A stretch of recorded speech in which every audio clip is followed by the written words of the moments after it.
যেই বন্ধু আখিরাতে কোনো কাজে আসবে না সেই বন্ধু দুনিয়াতেও সেই বন্ধুত্ব কোনো ফায়দা দেবে না। স্বার্থের বন্ধুত্ব, মসজিদের মুয়াজ্জিনের সাথে বন্ধুত্ব করেন, ফায়দা হবে। হাত তুললে কি বলবে? দোয়া করে যে দেখেন না, আল্লাহ আমাদের পাড়া প্রতিবেশী বন্ধু বান্ধব, আমরা সব সময় দোয়ার মধ্যে বলি না, এমন বন্ধুত্ব করেন যিনি হাত তুললে বন্ধুর জন্য দোয়া করবে। আপনি যেই বন্ধুত্বের জন্য পাগল হয়ে গেছেন, এরা যে আস্তে আস্তে আপনাকে আল্লাহ থেকে দূরে সরিয়ে দিচ্ছে, হয়তো আপনি বুঝতেও পারছেন না। কাজে আমি চাচ্ছি, আমার এটা হৃদয়ের আওয়াজ, আমি চাচ্ছি আপনাদের ভিতরে গেঁথে যাক এই জিনিসগুলা। আপনারা কালকে থেকে যেন আমাদের নামাজ, আপনি ফরজ নামাজ ত্যাগ করে আল্লাহর জমিনের মধ্যে এভাবে নিঃসংকোচিতে থাকতেছেন, ভয় করেন না আপনাদের। এটা আল্লাহর জমিনের মধ্যে আপনি আল্লাহর দেওয়া ফরজ বিধান। হজ সবার জন্য না, তো টাকা যার আছে তা। যাকাতও সবার জন্য না, টাকা যার আছে তা। রোজা সবার জন্য না, যিনি সুস্থ তিনি রোজা রাখবেন। 5 পিলারের মধ্যে শুধু একটা পিলার নামাজ, এটা না পড়লে আমার আল্লাহ, আমার নবী বলছেন, মান তারাকা সালাতা, যেই ব্যক্তি নামাজ ছেড়ে দিল সেই ব্যক্তি যেন আমাকে অস্বীকার করবে। নামাজ ত্যাগ করা মানে আমার নবীকে অস্বীকার করা। আপনি বলতেছেন আপনি আশিকে রাসূল, আপনারা বুঝতে পারছেন? আমার নবী বলছে মান তারাকা, যে ব্যক্তি নামাজ ছেড়ে দিয়েছে সেই ব্যক্তি দ্বীন ধ্বংস করে দিয়েছে। আপনি আমার নবীর দ্বীন ধ্বংস করে দিচ্ছেন নামাজ না পড়ে। না পড়ে নামাজকে শুধু ওই আপনি উঠানামা মনে করিয়েন না। নামাজ একটা কঠিন ঘর। আমরা যখন ধুম বৃষ্টি বাতাস ঘরে যখন ঢুকে যায়, নিরাপদ হয়ে যায় না, শান্তি। এবার পৃথিবীর মধ্যে এই যে দুনিয়ার মধ্যে আমরা আছি, এটা লোভ, লালসা, ঘৃণা, অশ্লীলতা, মারামারি, পরনিন্দা, ঠকানো, সবকিছুর এক গণজোয়ার। সেই গণজোয়ার থেকে আপনাকে যে জিনিসটা বাঁচাবে সেটার নাম নামাজ, সেটার নাম ওযু। আপনি যখন ওযুর হালতে থাকবেন 50% আপনি সেভ হয়ে যাবেন শয়তানের ওয়াসওয়াসা থেকে। শয়তান আপনাকে ওয়াসওয়াসা দিতে পারবে না। 50% you will be protected. Divine protection বলে এটাকে। ওযু একটা কঠিন জিনিস, ওযু এমনি বানাই ফেলা এটা কঠিন জিনিস হইলো। আপনি চিন্তা করতেছেন হুজুর ওযু বানাই ফেললে তো আবার আমি মানুষকে গালাগালি করতে পারি, এটাই তো। আপনি যখন ওযু করবেন আপনি মিথ্যা বলতে পারবেন না, আপনার ওযু আপনাকে বাধা দিবে। আপনি গালাগালি করতে পারবেন না, ওযু আপনাকে বাধা দিবে। আপনি ফেসবুক ইউজ করার সময় দেখবেন ক্যাপস লক লেগে গেছে ওযুর কারণে। এটা রহমতে খোদাবন্দি, রহমতে খোদাবন্দি। আল্লাহর ওয়াস্তে নিজের ভিতরের জগৎকে আর মেরে ফেলিয়েন না, অনেক অন্ধকার হয়ে গেছে এটা। আমি আপনাদেরকে বলতে যেখান থেকে বলছিলাম, আওয়ামান কানা মাইতান, আমার আল্লাহ বলছে তুমি মৃত ছিলে, আমি তোমাকে জীবিত করেছি। কিসের মৃত্যু, কিসের জীবন? দিন থেকে দূরে থাকতে থাকতে এক তো নবীকে অস্বীকার করে মৃত্যু, আর একটা হচ্ছে নবীকে স্বীকার করে দিন থেকে দূরে থাকতে থাকতে আপনার ভিতর মারা গেছে। মানুষ যেমন মৃত্যুর মাধ্যমে দুনিয়া থেকে দূরে সরে, এভাবে মানুষ কলবি মৃত্যু, ভিতরের মৃত্যুর মাধ্যমে মানুষ আল্লাহ থেকে দূরে সরে যায়, আল্লাহ থেকে দূরে সরে যায়। কলবের মৃত্যু কি, কলবের জীবনও কি, মনে রাখবেন। আমি যেভাবে আপনাদেরকে বলেছি, মৃত্যুও 2 ধরনের, শারীরিক এবং কলবি, মানসিক। জীবনও 2 ধরনের, শারীরিক এবং মানসিক, কলবি। সুস্থতা ও অসুস্থতাও 2 ধরনের, শারীরিক, মানসিক, কলবি। আমার কলব হয় সুস্থ, নয় মৃত, নয় জীবিত, 3টা থেকে একটা। আপনি কেমনে বুঝবেন এই ব্যক্তি ভিতর থেকে মৃত, জীবিত অথবা অসুস্থ? কেমনে বুঝবেন?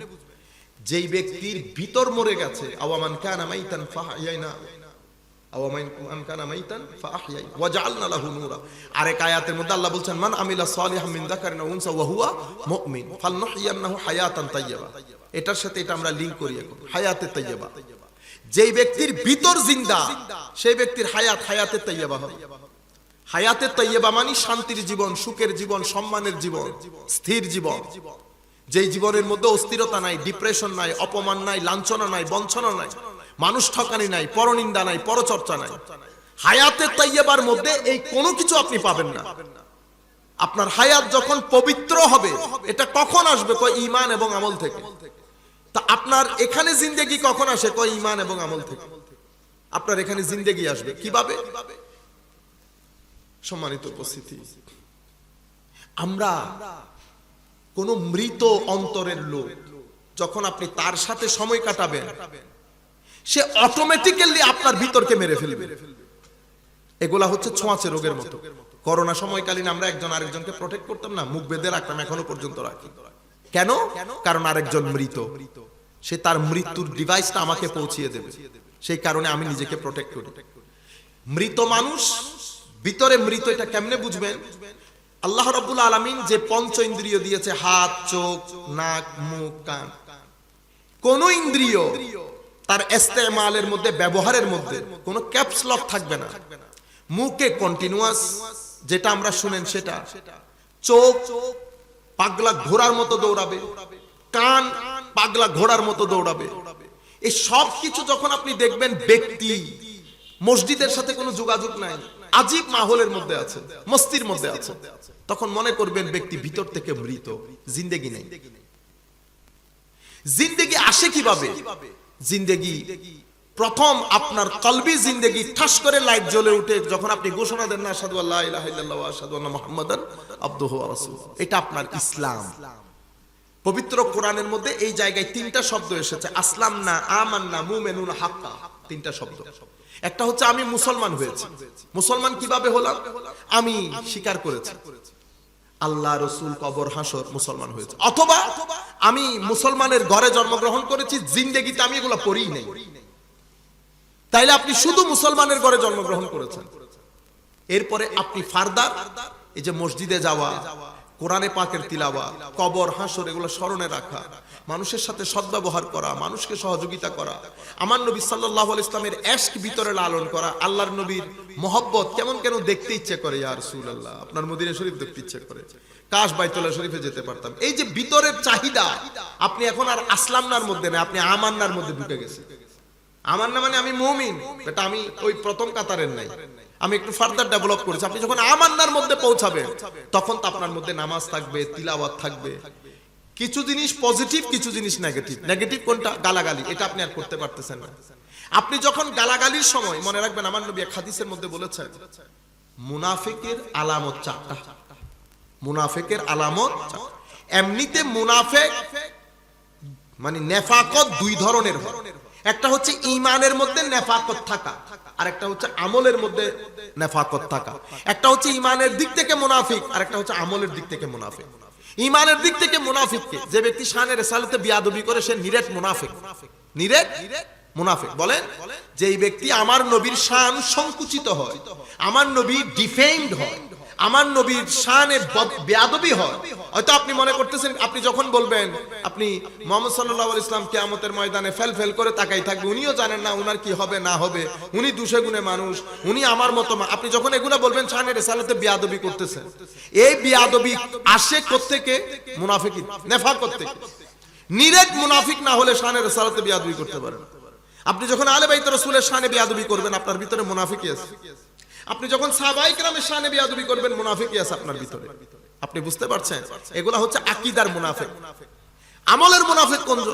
আমার নবী সাল্লাল্লাহু আলাইহি ওয়াসাল্লাম বলছেন যে ব্যক্তি কথা বললেই মিথ্যা বলে, একটা দুইটা মিথ্যা না, মানে মিথ্যা বলাটা নাম্বার 1। নাম্বার 2 হচ্ছে ওয়াইজা ওয়াদা আখলাফা আও কামা ক্বালা নবী সাল্লাল্লাহু আলাইহি ওয়াসাল্লাম, ওয়াদা করলে ভঙ্গ করে, তার মধ্যে কোনো কি নাই, একবার দুইবার ভঙ্গ করা না, মানে এটা তার অভ্যাস হয়ে গেছে। ওয়াইজা খাসামা ফাজারা, যখন পরস্পর একজন আরেকজনের সাথে কোনো বিষয়ে বাকবিতণ্ডা হয় না আমাদের মধ্যে, আমরা লাঠি নিয়ে দৌড় দেই, তো এই অবস্থার মধ্যে সে অশ্লীল অশ্রাব্য ভাষায় গালিগালাজ করবে, যেটা আপনি শুনতে পারবেন না। একটা হচ্ছে নরমাল গালাগালি।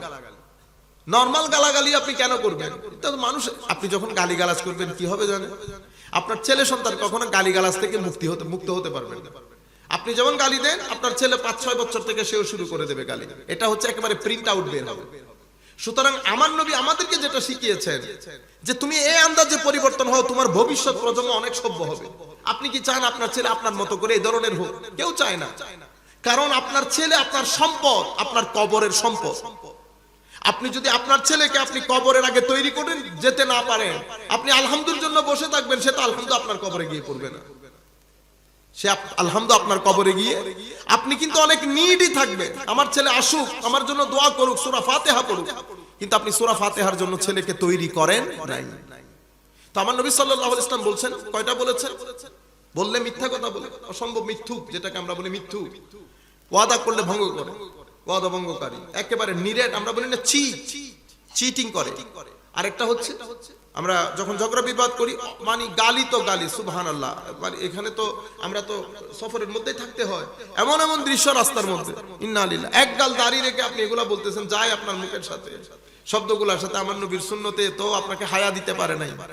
এরপরে কি আমার নবী সাল্লাল্লাহু আলাইহি ওয়াসাল্লাম কি বললেন, ঝগড়া করলে একেবারে, আর আমানত, যে ব্যক্তি আমানতের খিয়ানত করে, আমানতের খিয়ানত করে, আমার নবী বলছেন এই চারটা খাসলত যার ভিতরে আছে, কানা মুনাফিকান খালিসান, নিরেট মুনাফিক, নিরেট মুনাফিক। আর যার ভিতরে এই তিন চারটার একটা আছে, তার ভিতরে মুনাফিকের একটা খাসলত আছে। এখন আমি আশিকের রাসূল দাবি করতে পারবো? সম্মানিত উপস্থিতি, বিশেষ করে আমি মুরব্বিয়ায়ে কেরাম তো আমাদের বিষয়ের না, ওনারা তো এমনিতে অনেক উপরে, ওনারা যেই দুনিয়া দেখেছেন সেই দুনিয়া আপনারা দেখেন নাই। এটা আমরা কিছুদিন পেয়েছি, অনেক দারুণ দুনিয়া ছিল, এক্সিলেন্ট একটা দুনিয়া ছিল। মানুষের ভিতরে কি মায়া, দরদ, একজনের সাথে একজনের সহযোগিতা, মানুষ, ছেলেরা খেলতেছে, স্কুলে যাচ্ছে, স্কুল থেকে আসতেছে, পড়তেছে, বাস, এন্ড অফ দ্য স্টোরি। কিন্তু এখন আপনারা যেই দুনিয়া দেখতেছেন, আপনি যদি আমাকে বলেন আমার বিন্দু পরিমাণ মজা নাই, আমার নবী হাদিসে পাকের মধ্যে বলেছেন এমন একটা সময় আসবে জিন্দা মানুষ কবরে গিয়ে বলবে তোমরা অনেক শান্তিতে আছো। আমরা এখন বলি আপনারা অনেক শান্তিতে আছেন। এই দুনিয়া, এটা আমাদের দুনিয়া না, আমাদের দুনিয়া না। কিভাবে আমাদের দুনিয়া হলো না? মরে যাচ্ছে কেন আমাদের এই ভিতরের জগৎ? আমরা এখন যে দুনিয়ার মধ্যে বসবাস করছি, সেই দুনিয়া এখন আমরা মুসলমানের দুনিয়া, কিন্তু আপনি সবকিছু বাইরে থেকে নিচ্ছেন। আমেরিকার মতো করে চলবেন, আমেরিকার মতো করে খাবেন, তাদের মতো করে ঘুমাবেন, হেয়ার স্টাইল তাদের মতো। বেটা আপনি যে এই আন্দাজে চুল কাটছেন, আমার নবী সুন্নত একটা শিখাইছে না যে এই আন্দাজে চুল হবে? আপনি কালকে মারা গেলে আপনার খাটের মধ্যে আপনার চুল যাবে, আমি কি এসে আপনাকে শেভ করে দেব মাথা থেকে? কেন এগুলা করবেন? একটু মাথার মধ্যে রাখেন না, আমার নবী সাল্লাল্লাহু আলাইহি ওয়াসাল্লাম আপনাকে অনেক মহব্বত করেন, আপনি আমার নবীকে মহব্বত করতে হবে না? আপনি অন্তত কিছু এক দিনের কিছু অংশ হলো তো আমার নবীকে স্মরণ করতে হবে যে আমাদের একজন নবী আছে, আমাদের একজন নবী আছে।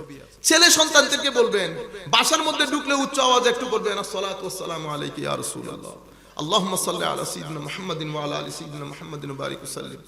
এটা আপনার ছেলেদের মধ্যে কালচার আকারে চলে যাবে। কিন্তু এখন আমাদের জিন্দেগি, আমাদের দিন রাত, আমরা অফিসে যাচ্ছি, অফিস থেকে আসতেছি, কিছু কাজকর্ম করি, এরপরে নাটক সিনেমা দেখি, এরপরে বিসমিল্লাহ করে ঘুমাই যাই, আবার সকালে উঠি, আবার একই রুটি। আমাদের জিন্দেগির মধ্যে মানে পরকাল কেন্দ্রিক জিন্দেগি না। আপনি আমি সবাই বুকে হাত দিয়ে বলি, আমরা কখনো পরকালকে ফিল করেছি, কবরকে ফিল করেছি? আমার যে দুইটা ঘর, একটা দুনিয়ার 60-70 বছরের, আর একটা অনন্তকালে, আমি দুই ঘরের জন্য সামান জোগাড় করতে হবে। আপনি এক ঘরের সামানের মধ্যে পুরো জিন্দেগি অতিবাহিত করলেন, আমিও পুরো জিন্দেগি অতিবাহিত করলাম, তাইলে তো হলো না। আমার তো আরেকটা ঘর আছে, সেই ঘরের সামনে আমি প্রত্যেকদিন হেঁটে যাই, কিন্তু আমি এটাকে ফিল করতে পারতেছি না। কেন? আমার ভিতর মুর্দা হয়ে গেছে। আমার ভিতর মুর্দা মানুষ যেমন সামনে হাজার মানুষ চিল্লাইতেছে, বকবক কেটে ফেলতেছে, উনি আওয়াজ করতে পারতেছেন না। আমিও সেইভাবে রুহানি ভাবে মরে গেছি। রুহানি ভাবে আমার কোনো জিন্দেগি নাই। রুহানি ভাবে জিন্দেগি না থাকার কারণে আমি বিষয়গুলো ফিল করতে পারছি না। কোরআনের তিলাওয়াত কান দিয়ে যায় না। আমি সারা দিন ব্যস্ত থাকি। আপনি কাজ করেন, কাজ করতে করতে আল্লাহকে স্মরণ করা যায় না। লা ইলাহা ইল্লাল্লাহ, আপনি যেখানে থাকেন লা ইলাহা ইল্লাল্লাহ জিকির এটা ভিতরে থাকতে পারে, আমার নবীর দরুদ ভিতরে থাকতে পারে। এগুলা হলে কি হবে? আপনি মানসিকভাবে শান্তি পাবেন, আপনাকে ডিপ্রেসড হতে হবে না, আপনি অশান্তির মধ্যে থাকবেন না। মনে রাখবেন, শান্তি থাকার জন্য অনেক টাকার প্রয়োজন হয় না। দুনিয়া আমাদেরকে শিখিয়েছে লোভ লালসা, আমাদেরকে শিখিয়েছে অনেক টাকার মালিক হইতে হয় না। অনেক টাকার মালিক হওয়া এত সহজ ব্যাপারও না। আপনি যত সহজে অনেক টাকার মালিক দেখতেছেন, এটা একটাও শুদ্ধভাবে আসে নাই। শুদ্ধভাবে অনেক টাকা এইভাবে আসে না। হালাল টাকাকে আপনাকে এমনিতে না একদিনে আপনি ইম্পসিবল। আপনারা বুঝতে পারছেন? আমি ইউথদেরকে বলছি, আপনারা আমার নবীর দেওয়া বিধানটা মাথায় রাখবেন। কে টাকা কামাই করে কোন গাড়িতে উঠেছে এটা দেখবেন না। মনে রাখবেন, আমার নবী বলেছে যার পেটের ভিতরে এক লুকমা হারাম গেছে 40 দিনের ইবাদত কবুল হবে না। এখন আপনি মনে রেখেছেন কি, আচ্ছা অসুবিধা নেই, হয়তো ইবাদত কবুল নইলো, এ তওবা ফরি ফেলাই পারি। মনে রাখবেন, আমার নবীর দেওয়া বিধানের বিরুদ্ধে যদি যান, কবর তো অনেক পরে, আপনার দৃষ্টিতে কবর তো অনেক পরে। আমি দুনিয়ার কথা বলতেছি আপনাকে, পাগল হয়ে যাবেন আপনি, পাগল। পৃথিবী পাগল হয়ে গেছে আমার নবীর সুন্নত, আমার নবীর আদাব আখলাক থেকে বের হয়ে। আমেরিকা ইংল্যান্ডের কাছে টাকা পয়সা কম, কি মনে হয় আপনাদের? আমেরিকা ইংল্যান্ডের মানুষের কাছে টাকা পয়সা, যেই পরিমাণ টাকা পয়সা আপনি কল্পনার মধ্যে আনতে পারবেন না। ওরা যে পরিমাণ এনজয় করে লাইফকে আপনি কল্পনাও করতে পারবেন না, সেই পরিমাণ টাকা। কিন্তু ভিতরে সুখ আছে? সুখ নাই। সবাই আমাদের মা বাবারা কি করেন, বিশেষ করে আমাদের মারা কি করেন, সকাল সন্ধ্যা পর্যন্ত ছেলেকে স্কুল থেকে কোচিং পাগল হয়ে যাচ্ছে ছেলেদের জন্য। অবশ্যই পাগল হবে, সবকিছু বানান ছেলেদের। কিন্তু আপনি একটা জিনিস ইগনোর করতেছেন কেন? ছেলের মনকে আপনি ইগনোর করতেছেন, তার কলবি জিন্দেগিকে আপনি ইগনোর করতেছেন। আমার খাওয়া দাওয়া আমি কেন খাই? আমার শারীরিক সার্ভাইভালের জন্য, আমার ভিটামিন প্রোটিন সবকিছু দরকার বেঁচে থাকার জন্য। আমার শরীর থেকে যখন যদি একটা জিনিস লবণ কমে যায়, উড়িতের জন্য জাগাত মৃত্যু উড়ন সম্ভব হইব না। আয়রন কমে গেলে শরীর থেকে, আয়রন মানে লোহা, আল্লাহ শরীরের ভিতরে লবণ লোহা সবকিছু ডালছে। প্রেসার একটু যদি ডাউন হয়ে যায়, আপনি সব বাদ দেন, সুগার জিরো হয়ে গেছে, আমি এই জায়গা থেকে উঠার শক্তি নাই। সেই কারণে আমি যখন খাদ্য গ্রহণ করি, আমি সবকিছু নিশ্চিত করতে হয় আমার প্রয়োজনীয় সবকিছু যাচ্ছে কিনা আমার জিন্দেগির জন্য।